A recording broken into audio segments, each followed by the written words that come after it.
Pendant des années, j'ai parcouru des dizaines d'effets, par la route et par les airs. Je pensais que la flamme qui brûlait en moi s'éteindrait, mais non. Où que j'aille, Kumsal était avec moi. Personne ne pourrait jamais la remplacer. Aucune autre femme n'est entrée dans ma vie. La plupart de celles que j'ai rencontrées étaient bien plus jeunes que moi. Certaines s'intéressaient à mon portefeuille, pas à mes yeux. Pourtant, je cherchais toujours la voix de la femme que j'avais perdue des années auparavant. Un soir, alors que Neil consultait d'anciens articles de presse sur des avions disparus, elle tomba sur une information inattendue. On y lisait que des alpinistes avaient retrouvé l'épave d'un avion de ligne disparu des années plus tôt. La date mentionnée était bien postérieure à la disparition de Kumsal. Et John Perrier se mit à battre la chamade. Serait-ce possible? Elle relut l'article encore et encore.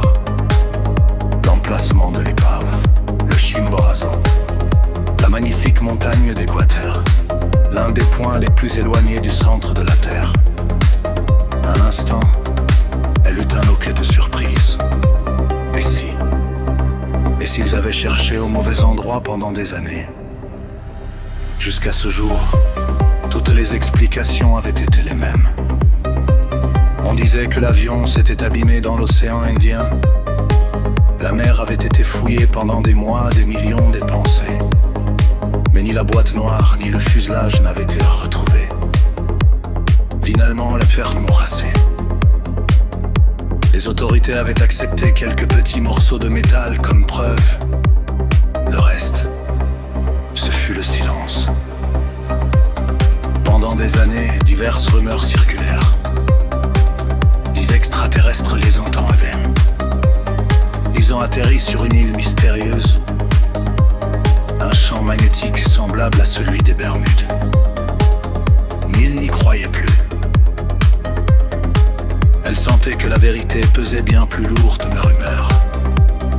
Elle prit son téléphone. Elle voulait appeler immédiatement le capitaine Nuno. Il était minuit passé. Elle renonça. Elle écrivit un court message. Je crois avoir trouvé le lieu du crash. On devrait se parler demain matin. Il envoya le message. Nuno dormait profondément. Et il ignorait que l'amour qu'il cherchait depuis des années au fond de l'océan, peut-être au-dessus des nuages, peut-être, l'attendait-il dans le silence des montagnes. Le capitaine Nuno le tourmentait depuis des années, détruisant ses rêves des Maldives, cet archipel de Indonésie net. Une femme, le corps trempé par la mousson, hantait sans cesse les profondeurs de son cœur.